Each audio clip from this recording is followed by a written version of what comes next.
Olá, amigo! Olá, amiga! Seja bem-vindo a mais um PVCast, o podcast do Paulo Vieira, onde nós trazemos os melhores, pessoas que têm uma história profunda, uma história de êxito, uma história de superação, uma história de aprendizado, pessoas que fizeram diferença no Brasil, que fizeram diferença na sua comunidade, pessoas que impactaram por onde elas passaram. E hoje eu trago uma pessoa extraordinária aqui. Hoje eu trago... Não posso falar. Caraca! Cara, ele foi campeão do mundo, ele jogou nos principais países do mundo, dos principais times, ele jogou no Flamengo, vou falar do Brasil, ele jogou no Atlético de Madrid, ele jogou no Juventus, ele jogou e se aposentou agora do futebol pelo Flamengo. Você sabe quem eu estou falando? É um cara que saiu em alta, um cara que deixou uma história tremenda no futebol. Então vamos lá, olha quem eu estou falando. Diego Ribas, irmão, uma honra ter você aqui. Toda minha, Paulo, muito obrigado, é um prazer estar aqui, compartilhar, bater esse papo com você, né, cara, te admiro pra caramba. Muita história pra contar, experiências aqui. Obrigado. E é isso, sabe o que eu digo? Eu digo que o sucesso não acontece por acaso. Sucesso, um gol pode ser sorte, até 2 gols, mas um campeonato não é sorte. Uma vida não é sorte. O sucesso deixa pistas. E talvez o PVCast traga muito isso. Ele deixe claro que o sucesso não é um acontecimento, o sucesso é uma jornada. E para você ter sucesso real, você tem que viver a jornada, respeitar o processo e chegar no destino. Né? E o que nós falamos aqui, o Diego é craque nisso. O Diego é craque em viver a jornada, respeitar o processo e chegar no objetivo, chegar lá em cima, no topo da montanha. Então eu quero começar deixando essa mensagem. Sucesso deixa pistas. Sucesso não acontece por acaso. E é disso que o Diego vai falar conosco aqui.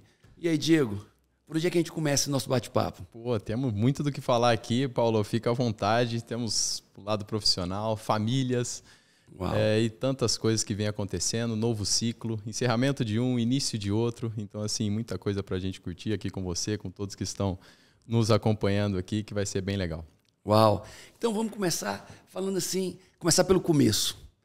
Como é que foi o teu começo? Eu sei que ele foi super precoce. Eu sei que você foi o campeão, acho que o campeão mais novo do Brasil. Exatamente, aos 17 anos, campeão mais jovem. Saí de Ribeirão Preto para ir pro... Na época eu fui fazer um teste no São Paulo, aos 11 anos. Passei no teste do São Paulo, mas não consegui lidar com a situação de viver longe dos meus familiares, longe da minha cidade. Volto então para minha cidade, Ribeirão Preto. E meses depois sou convidado para o Santos Futebol Clube, né, para fazer um teste lá. Encaro essa situação, essa dificuldade que era difícil para mim, sempre muito próximo. Já teve aprendizado a primeira vez? Aprendizado, e vi que eu falei, não tem jeito. Esse sonho que eu tô aqui de ser um jogador de futebol, eu preciso enfrentar isso e superar. Fui para o Santos, fui muito bem recebido lá, a cidade me acolheu e foi um clube que eu tenho uma gratidão muito grande. Aos 16 estreio no profissional e aos 17 somos campeões brasileiros. Depois de 19 anos o Santos volta a ser campeão brasileiro e eu como titular, camisa 10 do Santos naquela altura.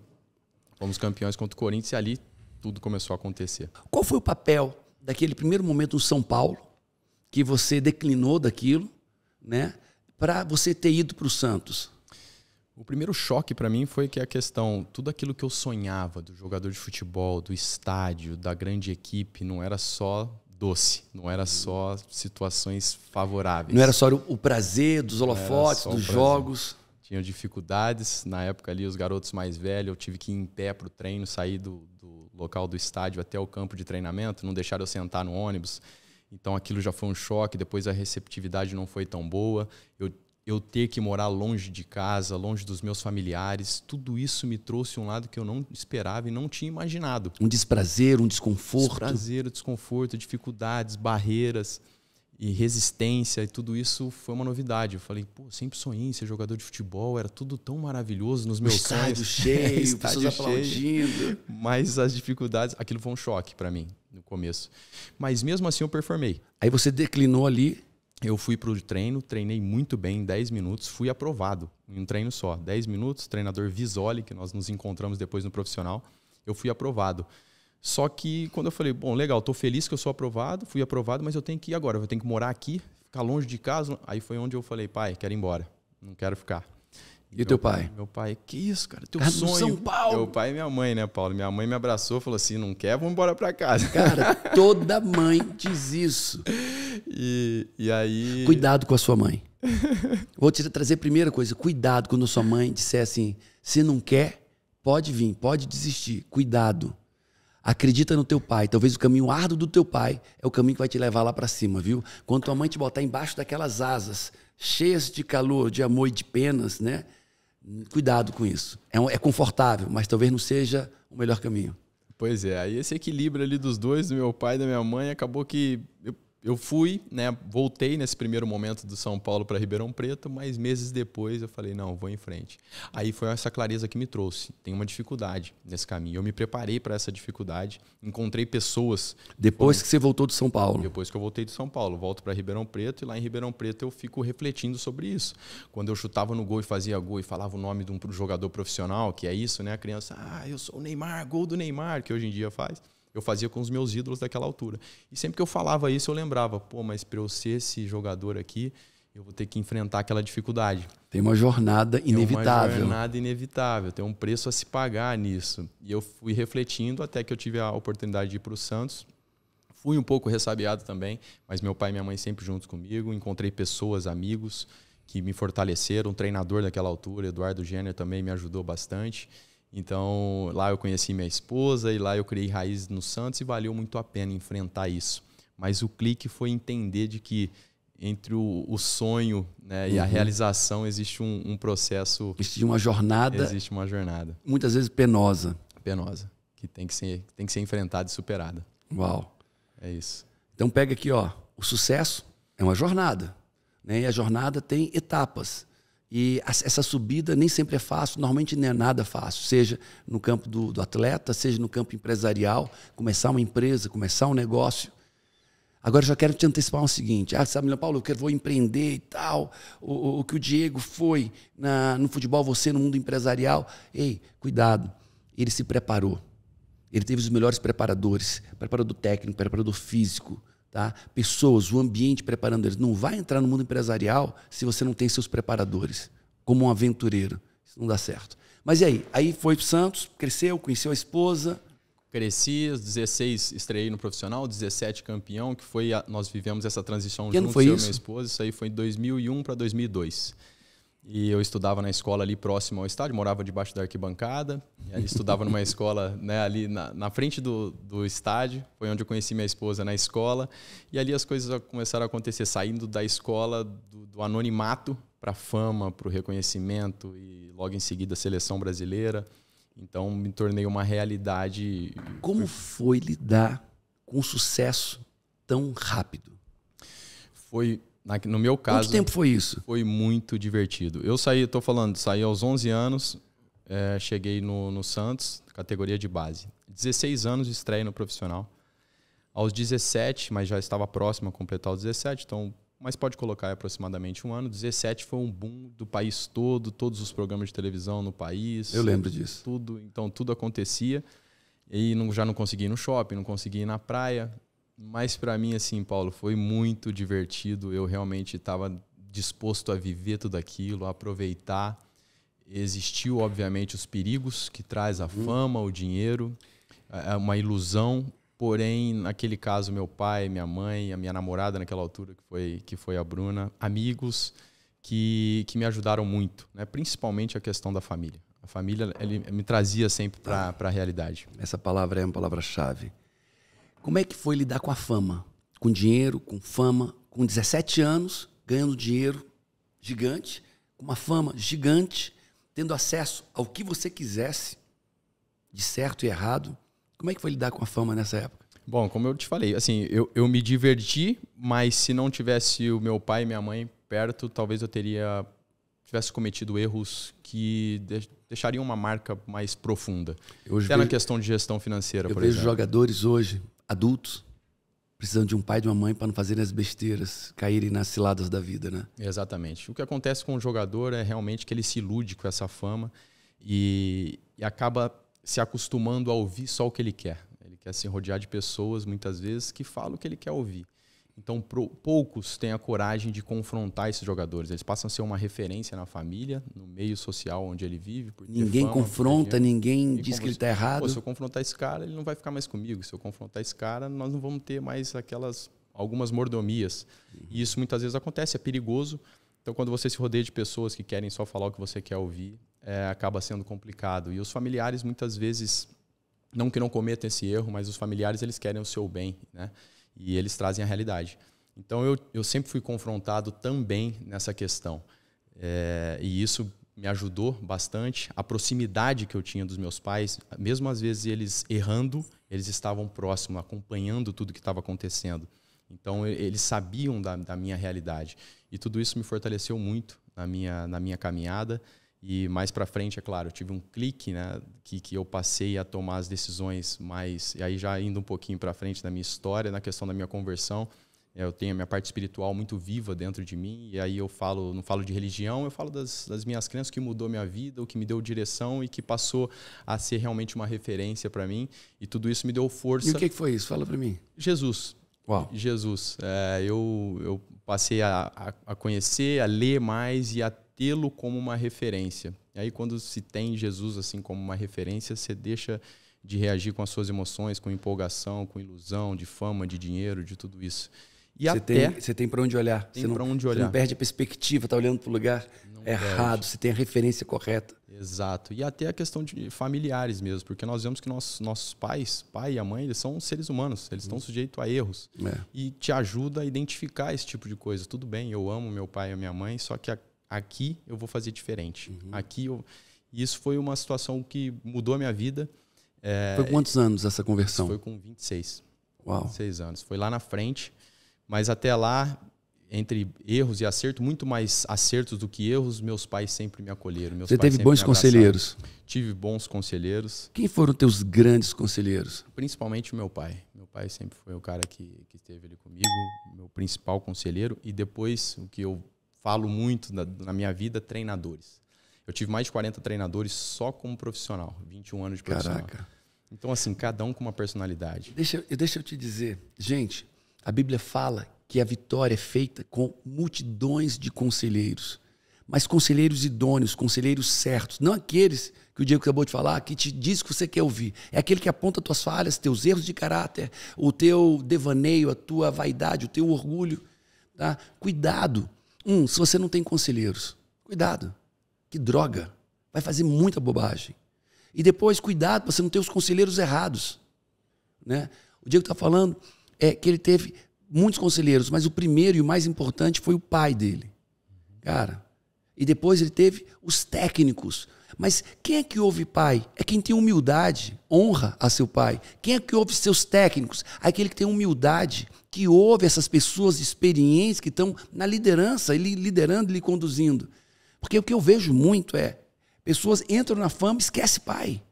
O pai que lhe trouxe, aquela pessoa que lhe aconselhou, não, agora já que eu conquistei isso, eu não preciso mais de ninguém, eu decido sozinho, eu vou sozinho, eu vou fazer meu caminho, minha vida. E grandes jogadores que entram nos clubes, e quando ouvem o técnico, é porque esse novinho está fora. Mas não tem honra, não tem respeito, é uma obrigação e não um privilégio ter um conselheiro, um grande líder. Com certeza. Isso acontece e depois acaba que na relação do técnico, principalmente, leva-se muito para o lado pessoal. Eu já passei por isso. Toda a forma como ele fala, se ele está te confrontando, ele não gosta de mim. Tá vendo? Tá pegando no meu pé. Eu já senti o jeito que ele me olhou hoje, que ele me deu bom dia, ele não gosta de mim. Sendo que depois você entende que não. Na posição dele de liderança, ele tem que repreender, tem que corrigir. Está preocupado com o coletivo, com o teu rendimento. Não tem a ver com ele gostar ou não. Só apenas o teu resultado, o teu comportamento naquele momento não está sendo legal. E isso não está colaborando com o time. Não está colaborando com o time. E isso acontece demais e cria uma barreira entre o líder, no caso, e os liderados, né? E é uma situação que atrapalha muito. Não que vai aparecer só técnicos que querem te ajudar, né, Paulo? Teve muitos treinadores também que apareceram na minha vida que realmente me dificultaram o caminho. Só que até eles eu aprendi depois. Eu falei, caraca, obrigado. Teve um holandês e um alemão. O holandês, principalmente, quando eu estava no Porto, estava tudo bem. Eu, 19 anos, campeão brasileiro, mundial, campeão da América com a seleção brasileira, jogando, titular. E depois de um jogo, nós perdemos o jogo fora. Estava mais na metade da temporada, ele me chamou bem frio, não durou nem um minuto a conversa, chamou o tradutor do lado assim e falou...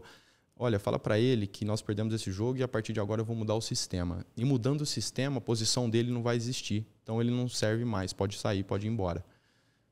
como assim, posso ir embora? Até então eu era um privilegiado, todos os treinadores do meu lado. lado. Botou num paredão, fuzilou e não disse nem pelo quê, foi fuzilado. Nada, só falou, deixou de existir tua posição, se não tem mais tua posição, você não serve mais. Nunca tinha ouvido, nem sabia, outra coisa que eu nem sabia que existia até então, todos os treinadores me abraçaram, me deram confiança e ele falou isso. E aí eu peguei numa situação, 19 anos, saí para vencer na Europa, um cara que me fala, nunca, você não joga mais aqui, e fui desprezado. Falei, e agora, o que eu faço? Saí para vencer. Não foi nem só dispensado, foi desprezado e dispensado. E assim, continuei treinando mais algumas semanas, ele não olhava mais para mim, riscou e acabou. Esse cara, naquele momento, eu fiquei com uma raiva grande, realmente. Falei, não é possível, injusto. Só que eu decidi seguir. Falei, então eu vou sair do Portugal, vou para a Alemanha. E você continuou do time? Aí eu fico no time, tô treinando, só que não jogo mais 1 minuto. Eu era titular absoluto do time, eu não jogo mais 1 minuto. Porque ele mudou o sistema, então eu sou um meio ofensivo, agora eu não vou jogar mais com meio ofensivo, eu vou jogar com 2 atacantes. Não tem mais meio ofensivo, não tem mais e acabou. E não voltou atrás. E você não tem competência para jogar em outra posição. O cara disse, além de tudo, você não tem competência para jogar em outra posição. Então, esquece, você é a sua posição, você não é quem você é.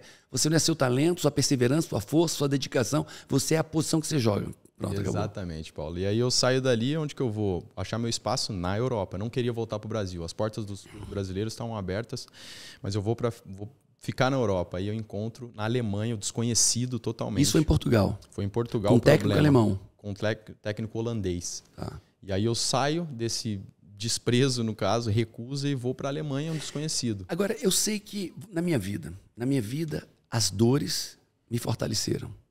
É aquilo assim, aquilo que não me destrói me fortalece, e para mim é real. Né? Eu consigo dar o significado certo, eu consigo aprender. Assim, o que isso colaborou com você ou não colaborou?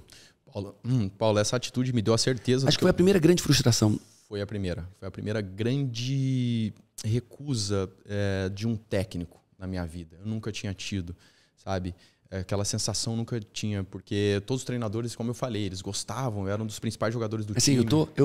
O cara tem um namoro apaixonado e acorda e a menina diz, não te quero mais. Exato, não quero mais. Rejeitado, eu nunca tinha sido rejeitado por um treinador. Uau. Mas aquilo me deu a certeza do que eu queria. Me deu a certeza de que eu queria realmente vencer na Europa e que eu tinha uma força dentro de mim que até aquele momento nem eu sabia. Eu fiquei algumas noites sem dormir. E eu falei, agora... Muitas lágrimas. Muitas lágrimas. E aí, se você for ver, até estatisticamente, a maioria dos jogadores, eles vão para a Europa e voltam. Uhum. Depois de um tempo, 1, 2, 3 anos, eles voltam, porque eles vão encontrar, mais cedo ou mais tarde, um treinador que vai gerar muita dificuldade para ele. E lá, sem contar a distância, o estilo. Não tá, o cara... Exato. Eu fiz coach com o Lucas, que era do São Paulo. Hoje foi para Paris Saint-Germain. Tottenham. Hoje tá no... Acredito que ele esteja no Tottenham. Uhum. E eu fui para Paris fazer coach com ele. Né? E foi muito claro assim, como era duro para ele não ter o pagodinho dele, não estar lá na comunidade dele, como aquilo tirou a identidade de craque dele. Certo, com certeza. E isso acontece, mas eu naquele momento eu falei, não, eu vou continuar, eu vou para a Alemanha. E aquela decisão mesmo na minha cabeça, eu falei, caramba, eu sou corajoso, porque assim... Eu só achava que era um idioma difícil e muito frio na Alemanha. Era um clube que já tinha tido interesse. Mas mesmo assim eu falei, eu vou. Falei, pai, foi qual clube? Da Alemanha, Werder Bremen. Tá. E lá no Werder Bremen, aí que traz nós começamos falando disso, que traz toda a explicação dessa dificuldade que esse treinador colocou na minha vida, porque eu vou, me desenvolvo, jogo e lá eu vivo os melhores anos da minha carreira. Durante 3 anos, foi onde eu brilhei individualmente, coletivamente, fui listado entre os melhores jogadores do mundo pela FIFA em 2010. E aí quando eu olhei, eu falei, caramba, que bem que esse treinador me fez. A minha atitude diante daquela dificuldade, como ela me desenvolveu e me deu autoridade e me deixou mais forte. E exatamente isso que você falou, eu senti na pele naquele momento. E essa trajetória precisava de alguém para testar. É isso que você quer? Então supera essa dificuldade. A dificuldade foi colocada, foi superada. Assim, se você não superar isso, não adianta nem continuar, porque Exato. Você não vai superar os outros, porque esse é só o primeiro deles. Isso mesmo. E foi o que aconteceu. E lá eu me saio eu falo, né, as nossas atitudes persistência, ela tira de um treinador que me rejeitou e me leva para um treinador que me abraçou. Simplesmente a atitude. Um alemão. Um alemão que eu cheguei lá, ele me abraçou, ele corria do meu lado, ele me, pô, você precisa melhorar fisicamente, você precisa melhorar essa questão técnica. E ele me abraçou, a simples decisão de falar, não, eu vou seguir na Europa, eu dei esse passo e aí as portas foram se abrindo, foram surgindo pessoas que me abraçaram, né? Então foi uma situação que me trouxe muito ensinamento na minha vida, já novo, mas que valeu muito a pena. Eu tenho uma frase, e isso dá para você traduzir o que você viveu nesse conceito. A regra 10-90. Né? Eu teci essa regra. 10% é o que te acontece. 90% é o que você vai fazer com o que te acontece. 10% você foi ser rejeitado por esse treinador holandês. Rejeitado, dispensado. Isso é 10% só. Os outros 90% é o que você vai fazer com isso. E olha o que você fez com isso. Você decidiu avançar, decidiu que é o que você queria, decidiu perseverar, decidiu persistir, pagou o preço, foi ainda mais fundo, foi ainda mais para longe da América Latina, foi mais para o centro da Europa, né? Foi para a Alemanha e lá encontrou o maior sucesso. O maior sucesso. Né? 10% foi esse treinador te rejeitar. 90% é que você fez em relação a isso. Teriam muitas pessoas que depois disso iam ficar deprimidas, fracas, iam aceitar qualquer outra proposta menor, voltariam para o Brasil, sentindo pequenos, frustrados. Exato. 10% é o que acontece. 90% é o que você faz com o que acontece e aí você entende o que é que você fez. Isso mesmo. E valeu muito a pena, porque até na questão da propriedade que me deu, né? De ter passado, de ter vivido, eu acredito que as dificuldades ela nos dá propriedade também, né, Paulo? Para passar, para falar, para depois de alguma forma você contribuir com as pessoas, que eu acho que a vida é muito isso, é contribuir, as pessoas saírem melhor do que entraram na sua vida. E aqueles que superam a dificuldade é o que traz, né, a propriedade. Olha, eu sou uma parteira de ideias e de performance, né, e de comportamentos. Eu tiro das pessoas a melhor o que ela fez para ter o sucesso. Olha a pergunta que eu te fazer. Como é que você seria? Aonde você teria chegado se você não tivesse passado por essa primeira frustração aos 19 anos? Se eu não tivesse passado por essa situação, eu talvez teria tido uma outra dificuldade no meio do caminho e não ter tido força para superá-la e para seguir em frente. Eu vi que na minha vida depois, as minhas atitudes, elas me trouxeram justamente essa força para viver não só o momento, mas o que estava por vir. O grande exemplo disso foram os últimos anos da minha carreira, que nós vamos falar mais lá na frente. Mas tudo que a gente passa, todos os problemas que a gente supera, ele tem algum porquê. Ele serve para nos fortalecer para algo que vai acontecer na nossa vida e que vai precisar justamente ter passado por esse teste. Foi o que eu senti, passando pelo Porto, brilhei no Werder Bremen e depois as situações que eu fui vivendo na vida sempre me traziam, opa, isso eu já passei. Agora eu não tenho isso mais de treinador não querer, treinador me recusar, me rejeitar. Eu já sei como enfrentar isso, eu estou pronto, eu superei isso. E tudo aquilo me deixou mais forte, mais confiante. E acredito que por isso somou, né, para construir um caráter vencedor na minha vida. E deu sentido às dificuldades que eu passei. As pessoas pedem assim, Deus, me faz forte, mas não quer um problema. Deus, me faz inteligente, mas não quer ler o livro. Cara, como é que é isso? Você pede força e não pede o problema para te fazer forte? Não tem sentido. Se o seu ecossistema é doente, você vai adoecer dentro dele. O ecossistema, o ambiente sempre vence. Conhecimento, pessoas, lugares, business, finanças, um ecossistema de transformação. Eu ganhava um pouco mais de salário mínimo, então eu saí de R$1.500 para um salário de R$30 mil.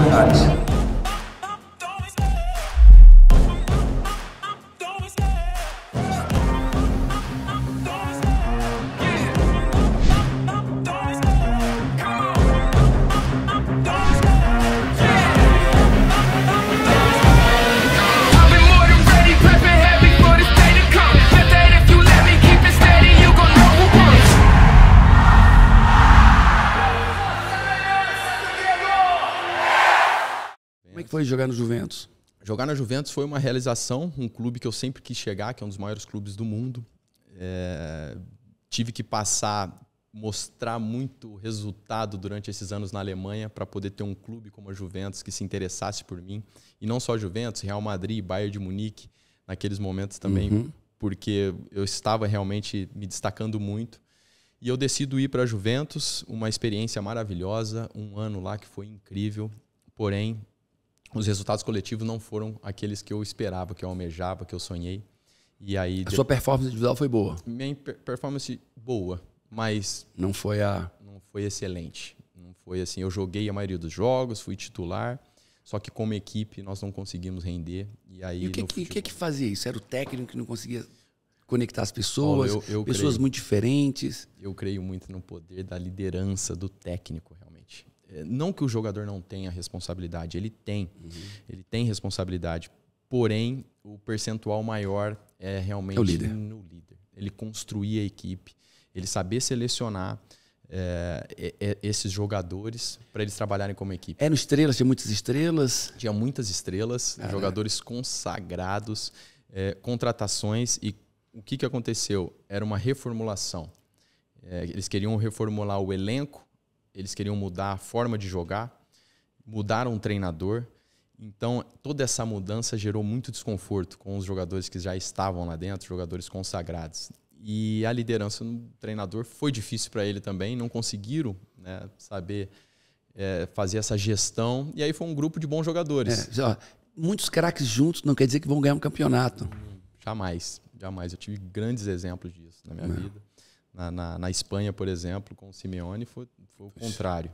Ele pegou uma equipe que estava mal tecnicamente, uma equipe que não estava rendendo, ele chega e transforma aquela equipe, né? Ele, como líder, como treinador, transformou, fez com que a equipe... E talvez nem tivesse tantos craques juntos, reunidos. Nem tantos craques, muitos jogadores acima da média, sim, é verdade, mas ele provou, né, do poder da liderança, assim, que tem o treinador, como ele consegue encaixar as peças e fazer as coisas acontecerem.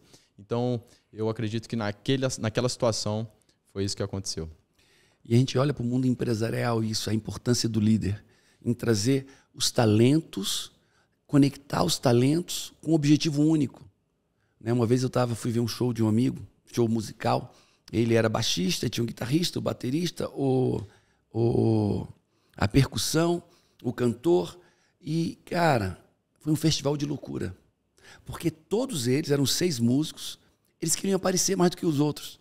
Então, daqui a pouco, o cantor está fazendo um só, aí daqui a pouco entra o guitarrista na frente, começa a bater, aí o baterista daqui a pouco começa, aí o outro... Cara, eles estavam disputando a atenção das pessoas, eles não estavam pensando em fazer uma música bonita. Eles queriam darem os seus shows particulares e pessoais. Cara, foi um desastre, um show de horror. E a gente vê isso às vezes em times. O cara não está preocupado se o time vai ganhar, se o coletivo, se o campeonato... Ele está preocupado se ele vai jogar bem, se ele vai aparecer, se ele vai fazer o gol. É isso mesmo. E o que acontece muito, que eu vejo que é um desafio do líder, no caso, Paulo, no futebol, são 11 jogadores que entram como titular. Cada um tem uma ideia, uma interpretação do jogo e uma solução para os problemas, que é exato, própria. E aí o desafio é o treinador, o líder, no caso, com conhecimento, com convicção, entendeu? Peraí. Não é nem a tua, nem a dele, é a minha. E eu vou te mostrar por que é a minha. E consegue convencer. E aí, quando ele consegue fazer isso, é que existe, eu acredito, que é essa sintonia. Todos, nem a tua, nem a minha, é essa direção. E aí eu sei para onde eu vou e sei por que eu vou. Por que eu vou. E aí nós vamos, apesar de sermos 11, nós vamos agir como um. Porque nós temos só uma ideia, nós temos só uma direção. E eu vi que os líderes, os treinadores que conseguiram fazer isso, é lógico que isso é um trabalho, mas que é possível. E quando eles alcançam esse nível, as coisas fluem de uma forma muito melhor. Nem todos conseguem. Eu estou dentro das empresas, meu mundo é o empresarial, né? É minha paixão, apesar de eu ser, acho que hoje, o número 1, principal escritor do Brasil. O maior escritor do Brasil há 5 anos consecutivos. Vendeu alguns exemplares aí. Né? E isso a gente pode trazer para o mundo empresarial. Quando tem um líder empresarial, monta um time, todos talentosos, mas sincroniza todos eles com um objetivo em comum. Exato. Uma única ótica, um único objetivo, e todos sabendo o porquê e por onde caminhar. É isso mesmo. Eu lembro minha empresa, a nossa empresa cresceu muito, né? Ela saiu de faturamento de 280 mil para 300 milhões, no espaço de 10 anos, a gente saiu dobrando todos os anos o faturamento. E quando era eu e os gerentes, amigo, fluía muito fácil. Não tinha interpretação, era eu, o gerente, e a gente ia crescendo. Depois que entrei com o nível de diretoria, e são pessoas maravilhosas, juntar essa cabeça, é exatamente o que você disse. Cada um tem uma tônica, tem uma ideia da solução. E conseguir trazer todos para o mesmo processo, para a mesma ideia, para o mesmo processo de solução e apontar, é um desafio. É um desafio. E por isso que eu admiro tanto a arte da liderança, assim, Paulo. Realmente, você é um líder exemplar e eu admiro muito, porque consegue mudar, consegue influenciar as pessoas, consegue transformar. E isso é maravilhoso, né? Então tem que estar atento. E eu vou traduzir o que você falou e você me corrige. Certo. Quer ser líder? Meu amigo, diga o porquê. Diga, vamos fazer isso. Vamos chegar lá e vamos fazer isso, isso e isso. Por isso.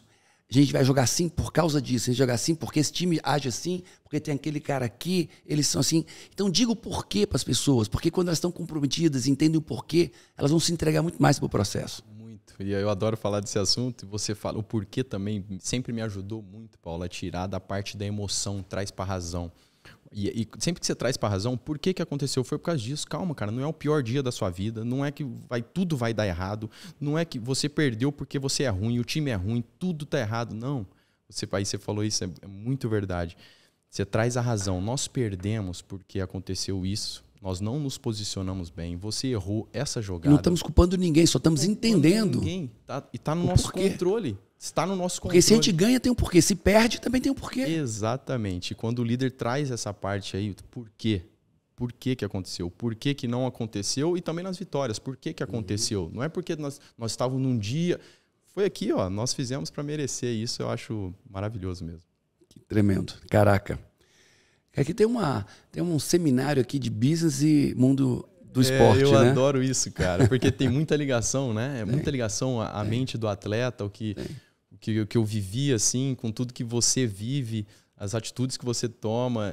Eu acho isso muito legal. E se a gente olhar bem, olha para o time. É uma empresa de 22 pessoas, 22, né?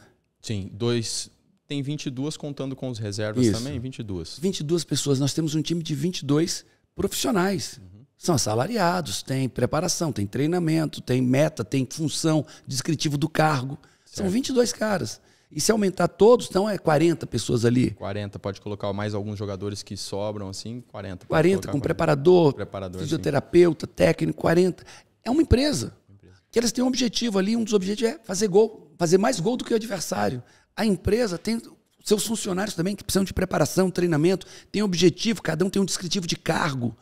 Todos têm líderes, sublíderes, né? Todos respeitam um modelo hierárquico de gestão, de formação.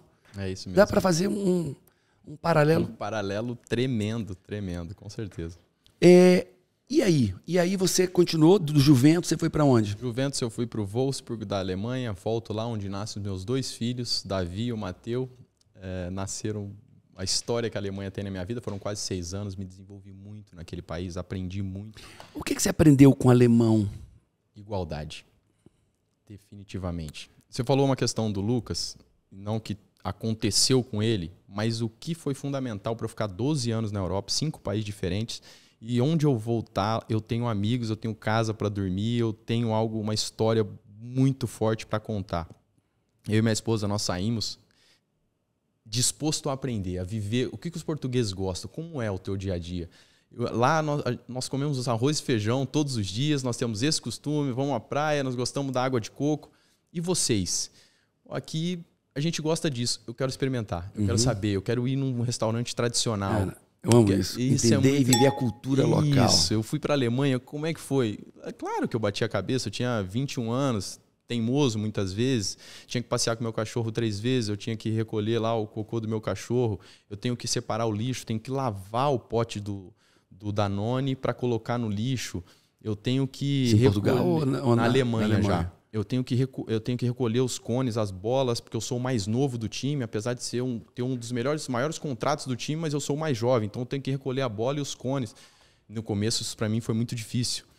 E uma história que eu sempre conto, que aí trago a questão da igualdade, trabalhar, e eu aprendi de não trabalhar, eu não trabalho para o meu líder, eu trabalho com o meu líder. E isso mudou muito a minha vida, a forma de eu fazer a gestão de pessoas assim, porque, queira ou não, eu tenho funcionário, eu tenho pessoas que estão assim, sendo lideradas. Teve um acontecimento, Paulo. Nós estávamos, o roupeiro estava no vestiário e a gente chega, os jogadores, você imagina, os 22 jogadores, acabou o jogo, arranca a camisa, joga perto do cesto, tira uma meia, joga aqui, tira a caneleira, joga para um lado. Isso é aquilo que eu tinha aprendido, que eu vivia. Quando eu cheguei lá, eu tirei minhas coisas, eu joguei a camisa perto do cesto. E o roupeiro, um senhor, devia ter quase uns 60 anos assim, ele falou: Diego, na frente de todos os jogadores, levanta e pega a sua camisa e joga aqui. Olhei para ele, nunca tinha ouvido aquilo. Falei: não. Pô, você tá aí, cara, é seu trabalho. Até me envergonho um pouco, mas foi a realidade. Falei: não, é seu trabalho. Não, você levanta e você coloca a camisa dentro do cesto. A partir daí, é o meu trabalho. Fui de lá, fui de cá, não fiz. Ele chamou o diretor fez eu levantar, ir lá e pegar a camisa e jogar no cesto. Quando eu joguei no cesto, ele falou: desvira a camisa. Ela tá dos avessos. Falei: pô, esse cara tá abusando, né? Fui lá, desvirei a camisa e coloquei. Depois daquilo, no outro dia, o diretor me chamou e falou: por que aconteceu aquilo ontem? Eu falei: é um absurdo aquilo que aconteceu, porque é o trabalho dele, ele tem que fazer, ele é pago para isso. Ele falou: Diego, olha aqui nós respeitamos as pessoas, os trabalhadores. Todos aqui são iguais, nós trabalhamos com eles. Imagina 40 jogadores jogando as roupas perto ali do cesto e não colocando no cesto. Você dizia, eu vi isso em algum lugar aí. E aí, se as pessoas... Imagina se as 40 jogam dentro do cesto, só que não desvira. São 40 movimentos que ele tem que fazer de ficar desvirando. Por que nós não podemos ajudar nisso? Fala para mim. Isso é respeitar as pessoas que trabalham. Não é ficar... Muitas vezes eu vejo, né, as pessoas, dar algum dinheiro, alguma coisa. Bonito isso. Mas mais bonito do que isso é a tua atitude de humildade de ajudá-los. O faxineiro, você ir no estádio, recolher teu lixo, como os japoneses fazem. Você ir para a praia, recolher teu lixo. Isso é respeitar. Não depois tirar uma foto com o faxineiro. Bonito também tirar a foto com o faxineiro. Mas e teu dia a dia, cara? Como está sendo? Então isso para mim foi um aprendizado. Foi difícil. Mas depois eu falei... Isso é respeito pelas pessoas, sabe? E os alemães, eles praticam. Eles praticam e eu aprendi, entre outras coisas, essa lição que eu tive assim foi muito legal. Essa lição de humildade, que na verdade é uma lição de... Edita, essa lição de igualdade, que na verdade é uma lição de humildade. Correto. Né? Cara, ninguém é melhor do que ninguém. E eu vou fazer um adendo aqui. Você deve ter me visto falando no Método CIS sobre isso. Eu quero falar um pouco sobre isso. Nada quebrado, nada faltando e nada fora do lugar. Não sei nem se eu falei nesse Método CIS. Isso para mim, eu já vivia meio assim, né? E eu tive um encontro com Deus, eu vou dizer que é um encontro com Deus, e ele soprou no meu ouvido. Nada quebrado, nada faltando, nada fora do lugar. E eu tenho levantado esse tema. E a minha vontade é que isso percorra o Brasil e percorra o mundo. Que as pessoas possam trazer isso como estilo de vida, né? Nada quebrado, nada faltando e nada fora do lugar. O que o roupeiro disse, que o seu diretor disse é: cara, nada quebrado não é o caso, nada faltando não é o caso, mas nada fora do lugar. Põe a camisa no lugar dela e da maneira correta, né? As pessoas poderem viver um estilo de vida e por onde elas passarem, na sua casa, no seu carro, olhar para o carro e dizer: cara, nada quebrado, nada faltando, nada fora do lugar. E corrigir. Passar na sua casa, um arranhão, conserta, nada quebrado, nada faltando. Está faltando, repõe, está fora do lugar, arruma, organiza. Né? E depois vocês poderem vir para o seu casamento. E olhar para o seu casamento e dizer: nada quebrado. Está quebrado? Conserta. Antes que aconteça algo pior, conserta. Nada faltando, preenche. Nada fora do lugar, cara, se posiciona. Casal, marido, mulher, se posiciona. Então, nada quebrado, nada faltando, isso para mim é um mantra de vida hoje. Até a minha empresa, hoje, todos os setores da nossa empresa, nós temos uma fase do nosso processo de gestão chamado nada quebrado, nada faltando, nada fora do lugar.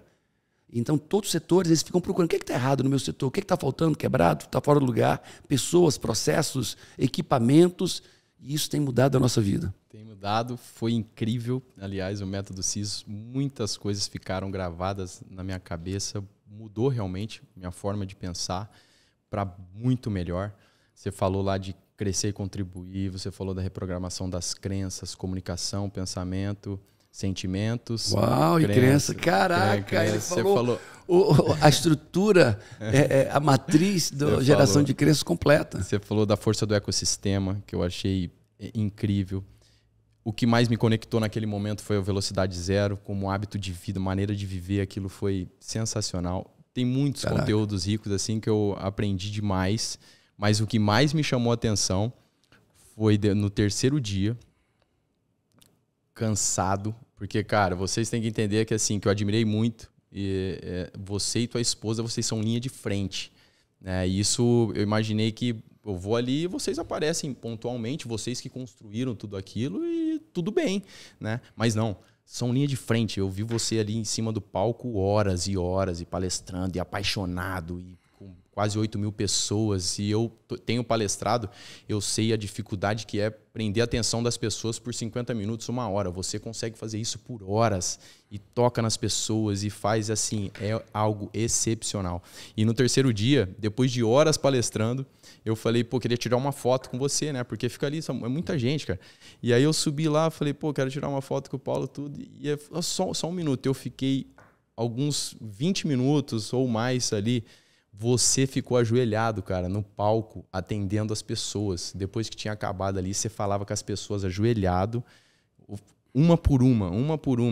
Aí até o teu assessor assim, pô, Diego, desculpa. Eu falei, desculpa, cara. Pô, o que eu tô vendo aqui é maravilhoso. Então, assim, eu quero te parabenizar. Ah, legal. Porque ali tá transformando vidas, mas não só com parte técnica, que é maravilhoso, e científicas, realmente, que traz clareza, mas, assim, com parte humana. Tem pessoas de verdade ali. Então, assim, parabéns. Foi um prazer participar. Minha esposa vai participar também. Uau. Enfim, Método CIS, pessoal. Vale a pena. Vamos para lá. Eu vou fazer também uma formação em coach. Esse cara aí é uma fera.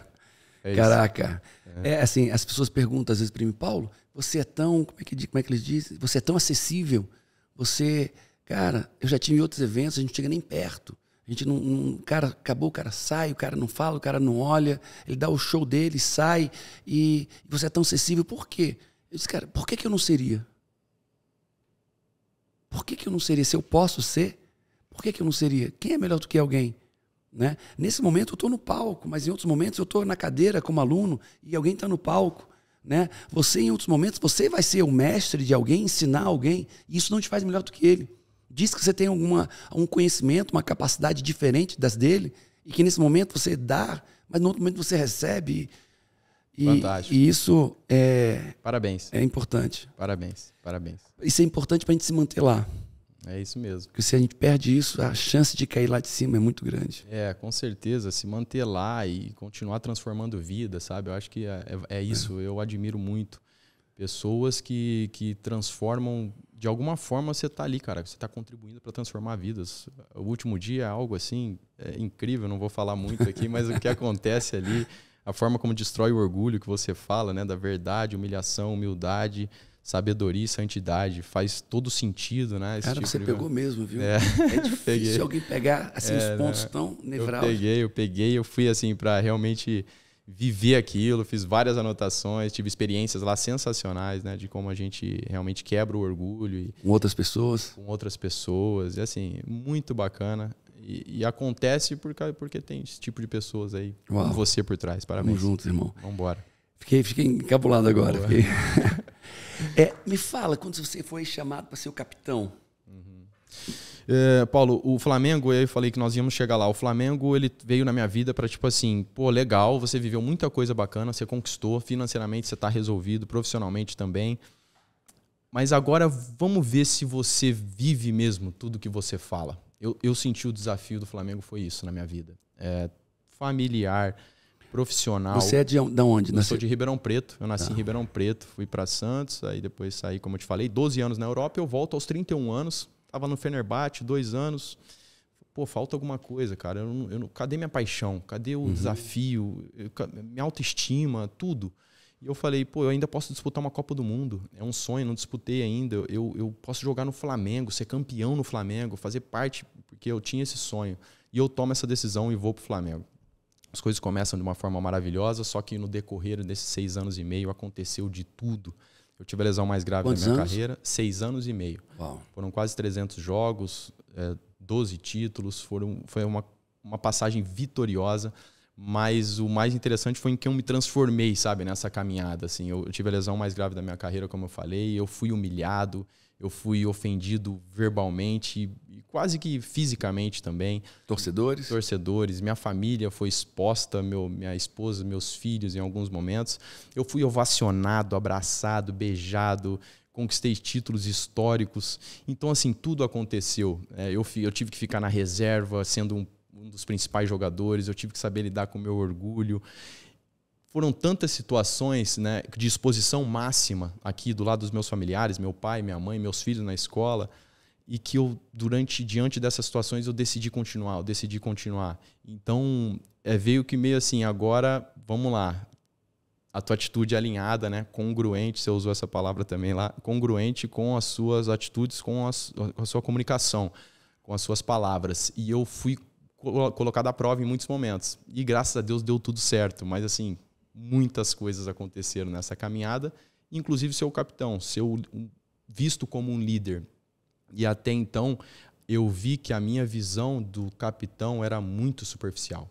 Uau. No futebol, ela tem aquela questão da imagem, da faixa de capitão com C, que é bonito aquilo. Realmente, quando você olha, é bonito. Só que eu vi que a liderança vai muito além disso, que aquilo é apenas um detalhe. Se você quer ser muito mais que um capitão, realmente quer ser um líder, aí você precisa... Porque de capitão para líder, nem sempre... Capitão qualquer um vai ser. Você vai colocar aquela faixa no braço, ele é o capitão. Mas e aí? É um líder? E aí eu vi que não. Aí eu conhecia pouco, que eu tinha que saber muito mais, que eu tinha que... Ser capitão é um título. Ser líder é um posicionamento. Exato. E aí eu vi que eu aprendi muito sobre liderança. Aprendi muito sobre liderança e eu vi que começa com o eu. Muitas pessoas falam liderança, sempre o nós. Ok. Mas a liderança, ela parte muito do eu. O líder, se ele não for bem resolvido, ele não vai conseguir passar por situações que vai afetar o orgulho dele. Se ele viver dos aplausos, do tapa nas costas, da capa do jornal, como o jogador vive, de ser sempre titular, ele está perdido. Ele vai ter muitos momentos que ele vai estar ferido. E como ele vai reagir diante dessas situações? Ele realmente vai pensar no coletivo? É isso. Aí é que está o grande desafio. Porque liderar é servir. É servir. Servir e servidão e sacrifício. Né? E a servidão e sacrifício, ela te dá autoridade. Eu estava vendo justamente sobre isso, a diferença do poder e a autoridade. Né? E a autoridade, como você se conquista. E eu vi a servidão. Aí nós falamos mais uma vez, não tem como não falar de Jesus. Eu estava pensando nisso. Pô, Jesus, cara, tira... Assim, lavava, não só lavava, mas secava os pés dos discípulos dele. Assim, é lindo. E ele diz, eu vim para servir, não para ser servido. Perfeito. Né? E foi difícil para mim em alguns momentos, mas eu vi, só tem esse caminho. Se eu quero ser um bom líder, só tem esse caminho da servidão. Então eu vou servir. Identificar e solucionar o problema, identificar e solucionar. Pô, mas muitas vezes as pessoas não vão ver, não vão reconhecer. Mas tudo bem, eu tenho um compromisso comigo, com a minha liderança, e eu vou fazer, eu vou fazer. E eu fiz. Então eu fiquei muito feliz quando chegou lá meu último dia da despedida do Flamengo, e eu vi que ficou. Tinha um legado ali. Um legado, ficou. As palavras que eu ouvi, eu nunca mais vou esquecer. O que eu senti aquele dia, eu nunca mais. Em alguns momentos eu falei, caramba, será que isso vai valer a pena, cara? Eu tô de corpo e alma nisso, eu tô me sacrificando, tô servindo, mas valeu a pena. E eu posso falar para as pessoas, vale a pena realmente nós sermos corretos, fazer o que é certo, né? Não fazer o que é conveniente.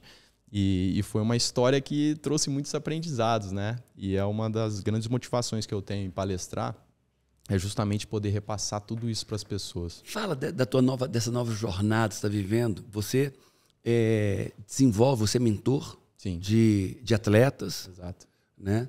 Você tem o grande time oficial, Exato. O grande time, né? Isso. Que é uma escola de desenvolvimento de performance, é isso? Eu posso falar assim? Perfeito. Uma escola de desenvolvimento de atletas focada nessa parte de gestão emocional. Né? É uma plataforma que nós temos aulas gravadas, mas trazemos todos os pilares ali, preparação física, nutrição, vamos trazer gestão financeira, liderança. Gestão financeira é importante para atleta, hein? Muito importante. Então, eu quero entregar tudo que eu creio que é fundamental para um atleta, né? Ajudá-lo, auxiliá-lo, dar a mão para ele alcançar o objetivo, mas depois que alcançar o objetivo, ele realmente se manter, né? e ser um ser humano, né? Do bem, porque o jogador passa em algum momento. Como eu vivi esse ciclo agora, sai a camisa, fica a minha essência. Né? Em algum momento, o título, né? Assim, o que ele faz sai. O rótulo, né? Porque quem eu sou, o que eu faço e o que eu tenho. Em algum momento, o que eu faço, que é jogar bola, vai passar. E vai ficar quem você é. Isso mesmo. Como é que você vai lidar com quem você é sem fazer o que você fazia? Isso é um grande problema, um assunto profundo até, que o jogador ele sempre atrela o valor dele com a performance. Eu sofri com isso em alguns momentos. Só estava tudo bem se eu estivesse jogando, se eu fosse titular, se eu estou rendendo, se eu estou fazendo gol. Aí eu tô sendo um bom esposo, eu tô sendo um bom pai, aí tá tudo bem na minha casa. Se eu não estiver performando, tá tudo mal. E eu deixava isso contaminar, e o jogador ele vai contaminando, e ele vai vendo a identidade dele relacionada a isso a todo momento. Aí você vê jogadores, atletas, né? Como o Tom Brady, por exemplo, que ele vai, encerra, faz um texto maravilhoso, encerrei, obrigado, foi maravilhoso. Meses depois, volta a jogar. Depois ele encerra de novo, volta a jogar. Porque o cara chega em casa e fala... Quem eu sou? Foi isso, né? Foi? Às vezes eu achei que era uma jogada de marketing, era uma jogada publicitária. Aconteceu muitas vezes. Aconteceu muitas pra vezes. Para ser, né? Uma jogada de marketing. E ele, assim, tá num nível, né? Que isso, assim, pouco influenciaria, mas eu entendo que é exatamente isso. Quando você volta para casa, porque eu senti isso, eu sei. Você volta para casa e fala... Se eu não for jogador, se eu não jogar, se eu não estiver naquele estádio cheio, as pessoas gritando meu nome, quem eu sou? Eu volto pra Qual cá. é o meu valor? Qual é o meu valor? Exato. Se o meu valor não está em quem eu sou, não está na minha família, não está no meu casamento, não está no meu caráter, meu valor está no que eu faço, que é jogar bola. Então, se meu valor tá, quando eu paro de jogar bola, eu não tenho mais valor. Vou ficar deprimido, vou me matar, vou ficar enfornado numa cama, num quarto escuro. Exatamente isso. E muitos ficam deprimidos, realmente. E muitos trazem... É um dilema essa questão do encerramento do ciclo. Não que ela não traga os desafios, mas teve uma frase que ficou muito famosa. O jogador, ele morre 2 vezes. E alguns jogadores importantes citaram, e aí ficaram, o jogador morre 2 vezes. Eu fiquei refletindo sobre aquilo, estava nos últimos assim, anos da minha carreira, assim. Eu falei, como assim, cara, morre 2 vezes? E aí, mais uma vez, eu vou estar sempre voltando e falando de Jesus, porque é ali, a minha esperança é ali. Eu falo, peraí, cara, onde está escrito aqui que eu sou atleta, que eu nasci para jogar a vida inteira e que eu vou morrer 2 vezes. Peraí, eu tenho que refletir sobre isso. Mas explica o que quer dizer isso para quem está nos ouvindo. O que quer dizer isso, Paulo? O jogador de futebol morre 2 vezes, porque ele morre na morte natural, obviamente, e ele morre também o dia que ele encerra a carreira dele. É uma morte. E aquilo ficou na cabeça das pessoas, e todos os treinadores, a maioria dos jogadores de futebol, eles estão com esse pensamento. E eu vi isso é muito prejudicial. Falei, não, cara, jogador de futebol, ele nasce 2 vezes. Ele nasce, porque assim, eu fiquei 21 anos, nos meus cálculos, dos 21, pelo menos de 7 a 8 anos, eu estive num hotel, num time com alguém. Então, dos 21, 8 anos, eu estive longe da minha família, dos meus amigos e tudo. Então, é muito tempo, cara. É um preço muito alto. Um preço muito alto. Foi maravilhoso? Foi. Foi maravilhoso, eu fui um privilegiado, foi tudo sensacional. Só que acabou, cara, e agora acabou. Aí toda essa experiência que eu tô te falando, que tem muito mais ainda, das equipes, dos países que eu passei, dos treinos que eu fiz, das dificuldades que eu tive que superar, dos líderes que eu tive, o que aprendi com eles, tanta riqueza. Como foi jogar com 70 mil pessoas? Ser vaiado por 70 mil pessoas? Como é que era? Como é que é ser vaiado por 70 mil pessoas? Você entendeu? E aí, só concluindo, tudo isso agora... Eu posso viver, eu posso repassar, eu tenho novos projetos. É um renascimento. Renascimento, cara. Agora eu viajo, minha esposa viaja comigo, dorme comigo, nos trabalhos, nós vamos palestrar amanhã, ela vai estar comigo. Cara, o jogador de futebol, ele nasce... Que paraíso é esse? Eu tenho uma esposa comigo, viajando comigo, trabalhando comigo, estou com meus filhos muito mais do que eu estava, final de semana com os meus filhos. Exato. Então, assim, o jogador de futebol, o atleta, ele nasce 2 vezes. E é isso realmente que eu acredito. Traz os desafios? Claro que traz. 21 anos. Transição. Uma transição. Como toda transição. Traz sim os desafios. Mas assim, cara, tem muita coisa boa pela frente. E respondendo a sua pergunta, ser vaiado é muito difícil, Paulo. Nossa, assim, é uma coisa que dói na alma, cara. E foi uma das situações que assim, me tirou algumas noites de sono. Sensação física, eu lembro dela ainda. Eu já fui vaiado forte, sabe? Pelo quê? No Maracanã. Cara, quando você é um jogador de destaque... A cobrança é alta. A cobrança é muito alta. E quando você decide persistir, e isso eu vi na minha vida, Paulo, que às vezes a nossa persistência ela é encarada como uma afronta para as pessoas, cara. Ela se sente como se fosse uma afronta. Então era mais ou menos assim. Eu comecei a ficar no Flamengo, a gente não conquistava o grande título, o título não vinha. Só que eu via o que estava acontecendo, eu via que era um processo, que uma hora ia acontecer. E eu, camisa 10 do time, um dos jogadores, estava em todas as entrevistas. Alguém tem que ser culpado. Alguém tem que ser culpado. E eu, diante dessa situação, eu falava, não, eu vou tentar, eu vou ficar aqui. Mas tinha proposta para sair. Não, eu vou continuar. Mas você está sendo vaiado. Eu vou continuar. Eu tô vendo, uma hora vai acontecer. E eu vi que essa minha atitude, algumas pessoas se sentiam afrontadas com ela. Como assim esse cara vai continuar, cara? Eu não quero mais ele aqui. E eu não vou, ele não pode ficar mais aqui. E diante de uma situação, cara, eu não fazia nada de errado. Eu só decidi que eu falei, eu vou ficar até o final. E eu vou conquistar esse título, eu vou fazer parte dessa conquista. E isso criou um atrito em algum momento. Um atrito com parte, não todos os torcedores, mas com parte. Então o Diego aí de novo, perdemos, culpa dele. Mas o Diego não jogou, cara. Não, é culpa dele. E acontecia mesmo isso. Às vezes eu não jogava, era culpa do Diego. Mas se jogar é o culpado, se não jogar também é o culpado. Exato. Então, aí se o cara faz um gol, mas podia ter feito 2, pô. Isso mesmo, cara. E aí eu passei por isso. Então, quando eu estava em campo, pô, problema, eu via que eu era um alvo. E aí tava 0-0 o jogo. Tomava um gol, assim que eu tomava um gol, eu pegava na bola, o estádio inteiro me vaiava. Cara, mas eu não errei no lance do gol, eu não fiz nada, eu tô jogando, eu tô performando. Vaia. E toda hora que eu tocava na bola, o estádio inteiro.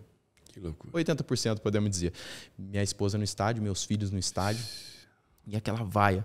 E diante daquilo, eu falei, bom, eu tô aqui, vou embora, me dá a bola, me dá a bola, me dá a bola. E eu sempre encarei muito. E aí eu encarava as situações, eu encaro, até hoje eu encaro.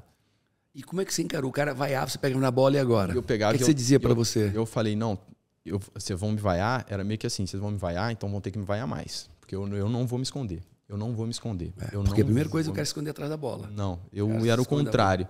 Só que isso na minha vida foi mais positivo do que negativo. Você vai saber responder melhor do que eu. Foi mais positivo do que negativo. Só que em alguns momentos me machucou demais também. Eu vi que em alguns momentos eu poderia... Cara, sai de cena um pouco. Teve um treinador que falou isso pra mim uma vez. Cara, calma. Você não precisa bater todos os pênaltis decisivos. Você não precisa dar todas as entrevistas nos momentos de dificuldade. Você não precisa. Calma, sai de cena um pouco. Eu fiquei com aquilo. Eu falei, pô, mas é possível fazer isso? Tipo, na minha cabeça, é possível na posição que eu estou assim? Então, uma autocobrança. Eu sempre me posicionei, sem dar a cara a tapa, sempre fui pra frente. Isso aí pra mim é tipo, eu tenho que fazer isso. E aí foi bom na minha vida, mas em alguns momentos, como eu disse, me machucou. Então, meu pensamento era esse. Cara, vocês vão me vaiar, eu vou continuar. Eu não vou parar, vai ter que me vaiar mais. Eu não vou me esconder, eu não vou me esconder. E eu fazia dessa forma, mas é algo que machuca bastante. E ao mesmo tempo, como nós falamos lá no começo, é uma dificuldade que quem passa tem algo muito forte. Você conseguiu passar por isso, cara? Pô, porque eu vejo todas as... E aí, passando já para o mundo corporativo, um médico, pô, cara, imagina você está fazendo uma cirurgia ali, você pegou a ferramenta da mão da enfermeira errada, não precisa ser 80 mil pessoas, como acontece com a gente, mas imagina 10 pessoas falando, você não sabe fazer isso, você é ruim, olha o que você está fazendo, você é incompetente.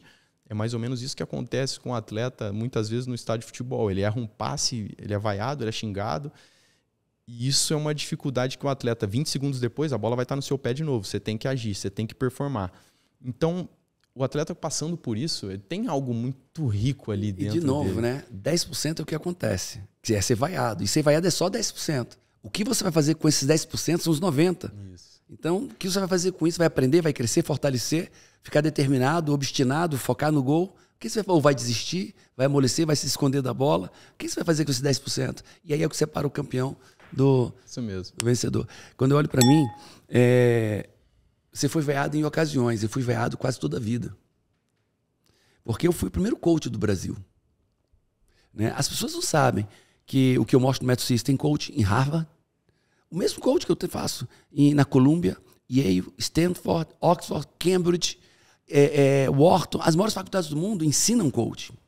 E olha, o nosso coach é melhor. Sem vaidade, sem também falsa vaidade, falsa modéstia, nosso coach é melhor. E nos Estados Unidos, os caras chegam, o cara é coach. Pô, o cara é coach. Coach lá é o cara, porque coaching é o cara que conduz outras pessoas ao sucesso. Então não importa que coach você é famoso, você é importante nos Estados Unidos. Toda pessoa de sucesso nos Estados Unidos tem 1, 2, 3 coaches. Se é atleta de futebol, MMA, empresário, executivo, tem coach. Né? É difícil você chegar lá, um cara de sucesso, não tem 1, 2 ou 3 coaches. E no Brasil, não. No Brasil, cara, o que eu fui vaiado, discriminado por pessoas que não têm noção do que é coaching. Pessoas que não têm noção do que é. Pessoas tolas. E aí é para você que falou mal de coach ou falou mal de mim sem me conhecer. Você é tolo. Leva essa. Porque quem fala do que não sabe tece um juízo e um valor do que nunca viu, porque alguém falou, é tolo. No mínimo é uma pessoa tola.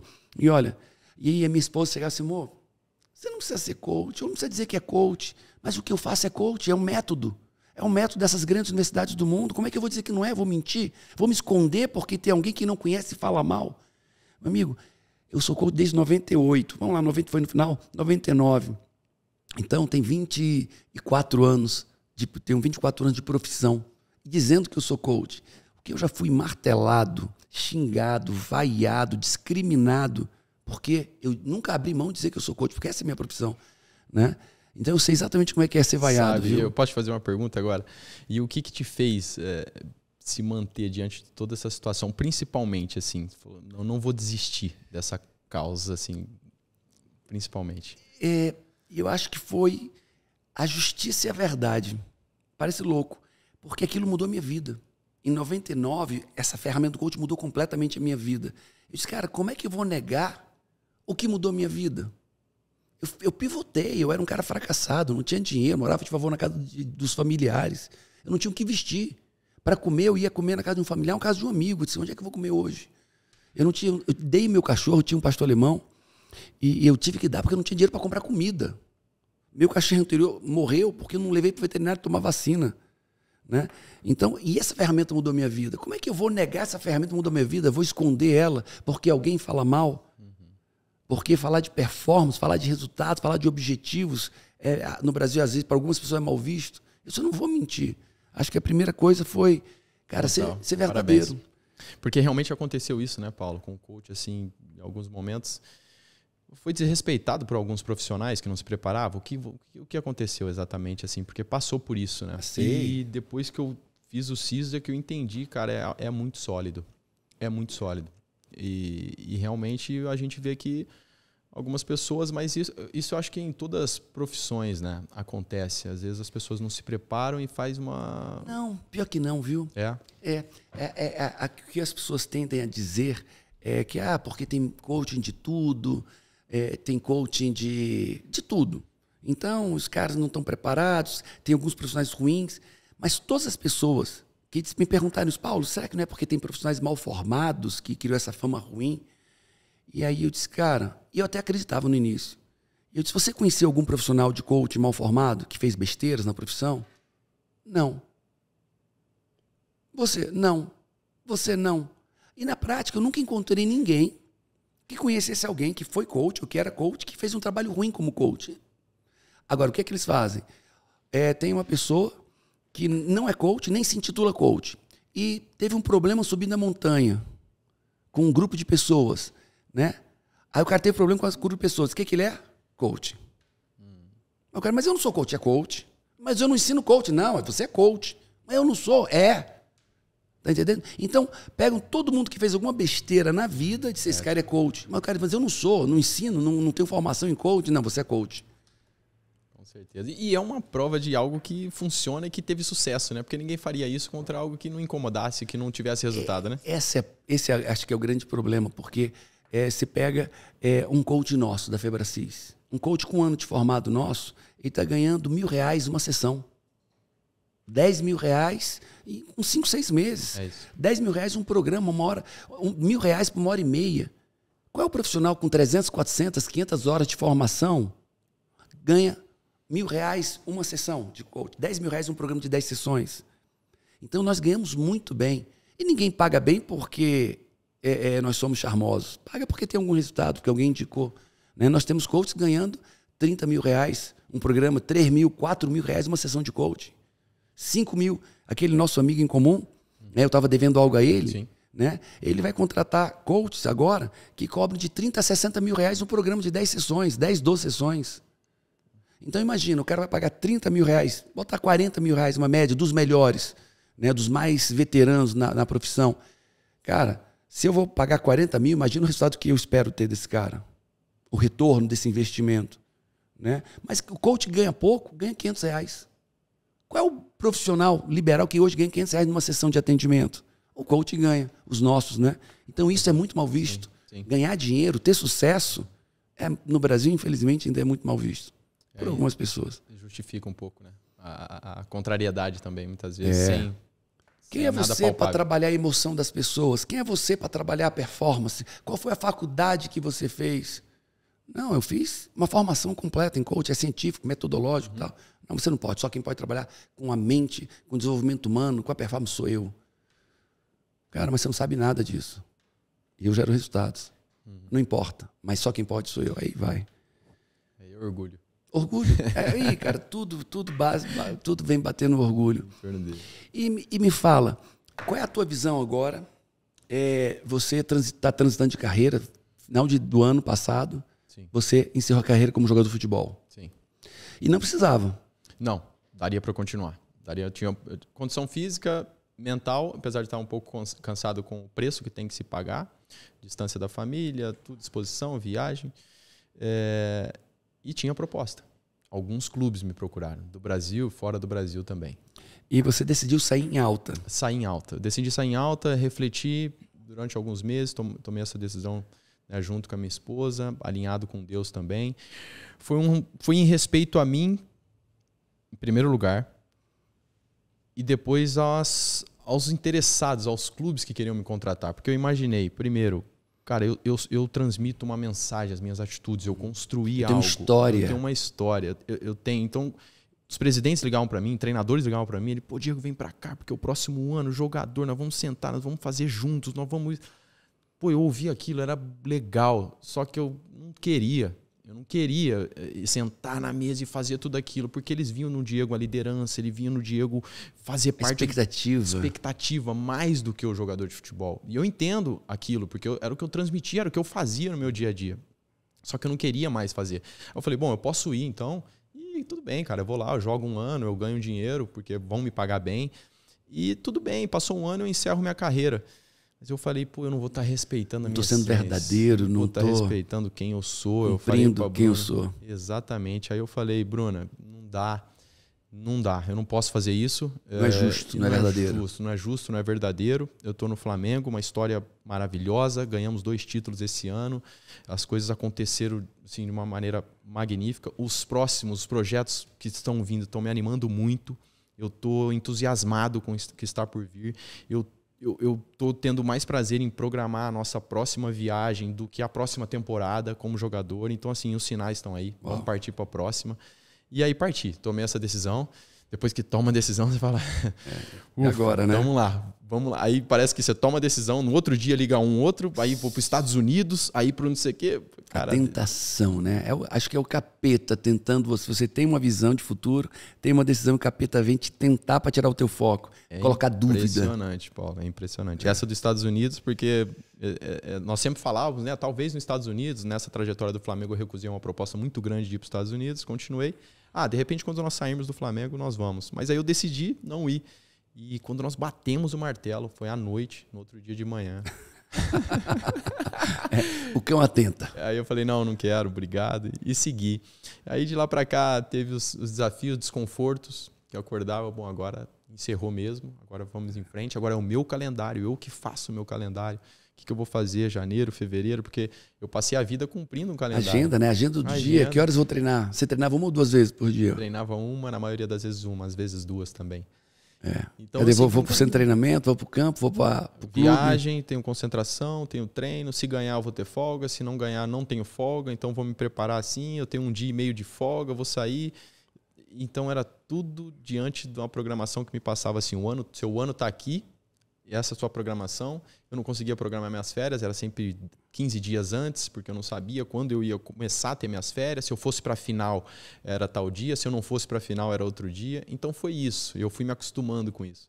E de repente eu me pego numa situação que assim, não, agora a agenda está aqui, o que você quer fazer? Decide. Você decide. Caraca. Você vai estudar, você vai fazer eventos, você vai... E, enfim, é uma dos desconfortos que eu falo, mas é uma delícia. Quando eu olho minha agenda, que lindo, eu posso fazer, vou fazer o curso lá em abril, maio, aí depois eu vou fazer isso. Então, assim, tá sendo muito legal, muitas portas estão se abrindo, pessoas também que têm aparecido no meu caminho, assim, para me dar clareza. Legal. Essa é a palavra do ano, assim, para mim. Clareza no que eu for, para onde eu estou indo, o que eu estou fazendo, como vai ser. Conhecimento para me dar clareza no que eu estou fazendo também, no que eu estou transmitindo para as pessoas. E muita coisa legal está acontecendo. E olha, já fiz isso uma vez, vou fazer de novo, vou profetizar com a tua história, com os teus êxitos, com as tuas dores, com a trajetória, né? Que eu falo muito da trajetória, né? A jornada é muito importante. Você viveu uma jornada, você respeitou os processos, você chegou no seu destino. E isso te habilita muita coisa. E com as ferramentas que você está buscando, com know-how, com conhecimento, com os métodos, eu creio, olhando para você, que em um ano você já criou um novo mercado no Brasil. Um mercado de desenvolver líderes. Amém. Mercado de desenvolver mentalmente líderes emocionalmente preparados, cognitivamente preparados, líderes humildes, líderes focados, prontos para pagar o preço, líderes que seguem uma jornada, que vivem essa jornada. Amém, eu creio. Eu tenho vou me certeza. preparar, eu vou seguir e eu vou te contactar também. Você tem somado muito. Eu quero estar lá para aplaudir. E assim, muito obrigado. Eu estou muito animado e você também é uma inspiração. E nós vamos em frente. E receba, eu profetizo. Do jeito que sua carreira foi meteórica, a sua primeira carreira, a sua segunda carreira vai ser tão meteórica e tão exitosa quanto. Amém, cara. Quanto. Você vai estar sentado. Aí, né? Grava isso. Você vai estar sentado na mesa toda manhã. Dos reis. Você sentou na mesa dos reis enquanto jogador. Você vai sentar agora na mesa dos reis enquanto o líder desses grandes atletas do mundo. Amém. E não vai ser só futebol, não, viu? Pode pegar a gente do UFC, Bellator, dos grandes esportes. Você vai estar sentado com esses caras, orientando e treinando esses caras. Amém. Obrigado.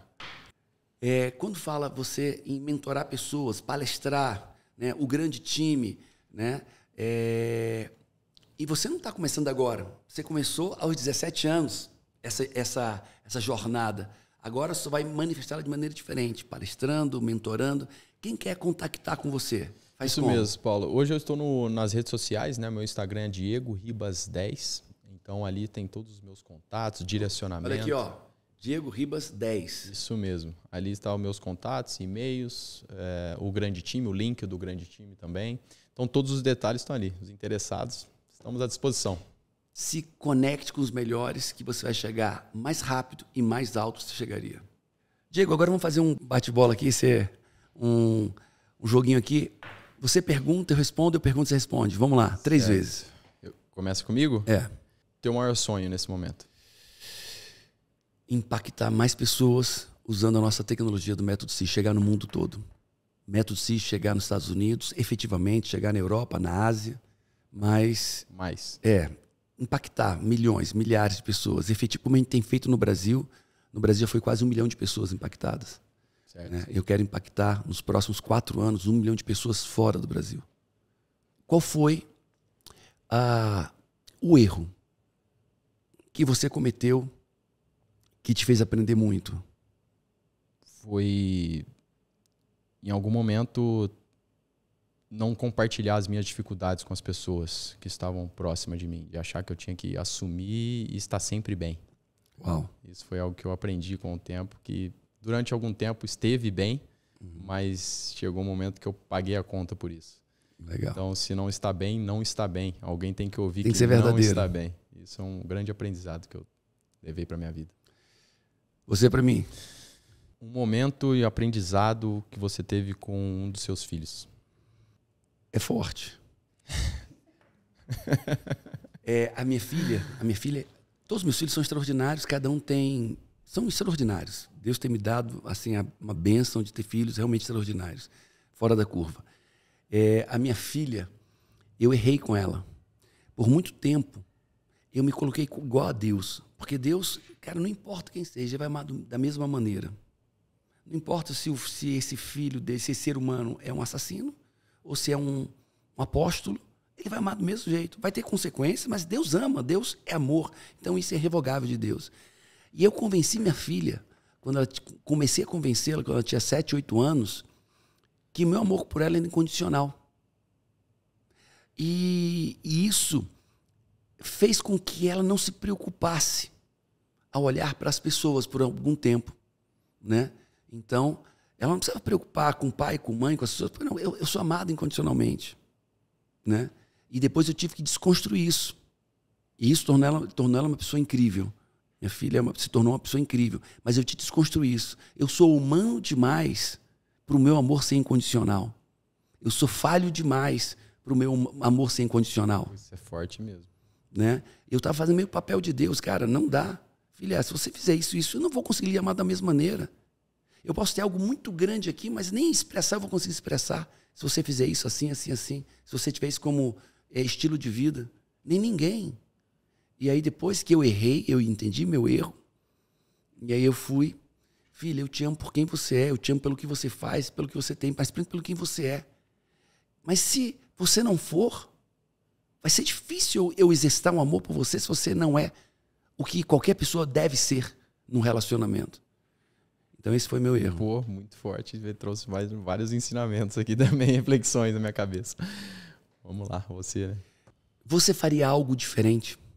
Uma escolha diferente, um caminho diferente, uma atitude em campo diferente, uma atitude fora dos campos diferente?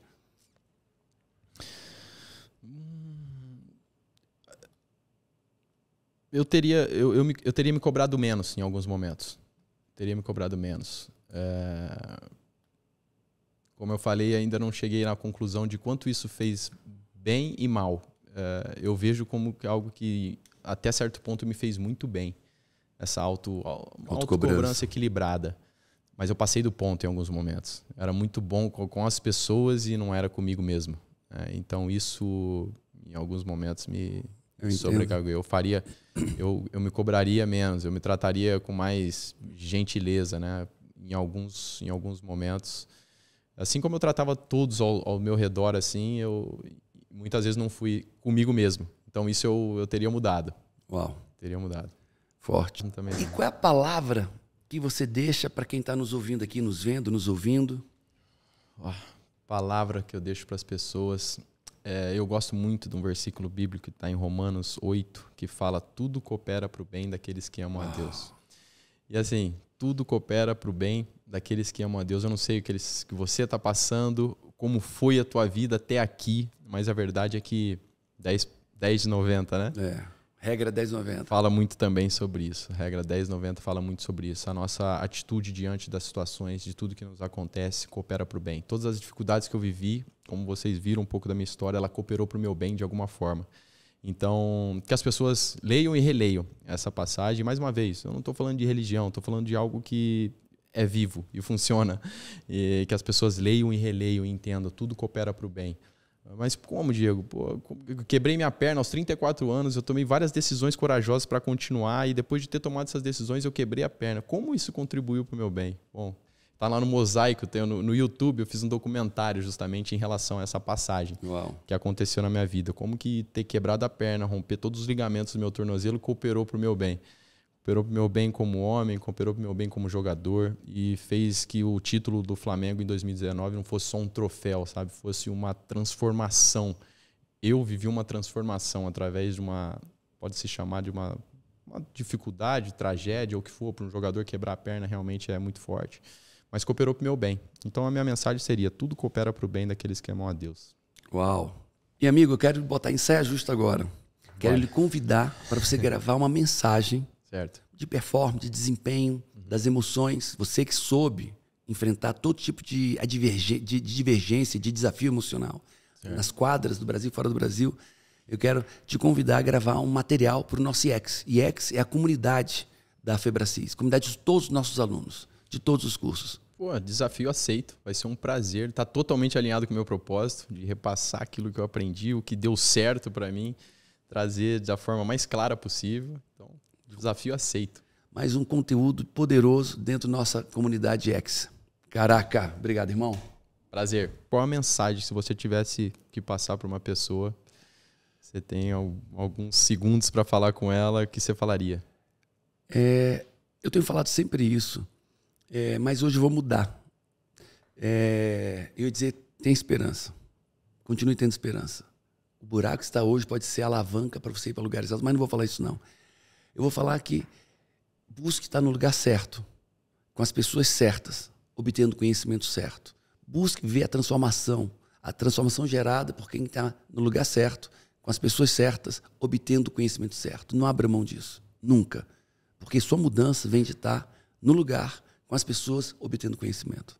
Metanoia. Metanoia. Isso aí também lá. Cara, olha, tem tempo que eu não tenho um aluno tão atento a tudo que eu falei, porque tudo que eu falei no Método CIS, cara, tá fresco e tá trazendo e traz completo o processo, traz os nomes, traz o método. É isso aí. Caraca, amigo. Um prazer, cara. Gratidão. Prazer Gratidão te conhecer melhor, estar aqui. Obrigado por abrir a porta da tua casa aqui, sentar, comer um bolo e tomar um café com você e com a Camila ali. Muito obrigado. Espero que a gente possa ter mais momentos assim, né? Sempre muito bom e aprender muito com você. Você tem quantos anos? Eu tenho 38. 38, eu tenho 55 e quanto eu aprendi aqui com você, viu, amigo? Pô, cara, que isso. O quanto eu aprendi com você. Obrigado. Obrigado. E eu vou ser um telespectador do seu sucesso. Eu vou estar aplaudindo você, impactando vidas na sua nova carreira. Obrigado. Pô, até emocionou aí. Obrigado. Caraca. Pô, foi muito legal. Muito legal mesmo. Se o seu ecossistema é doente, você vai adoecer dentro dele. O ecossistema, o ambiente sempre vence. Conhecimento, pessoas, lugares, business, finanças, um ecossistema de transformação. Eu ganhava um pouco mais de salário mínimo, então eu saí de R$ 1.500 para um salário de R$ 30 mil.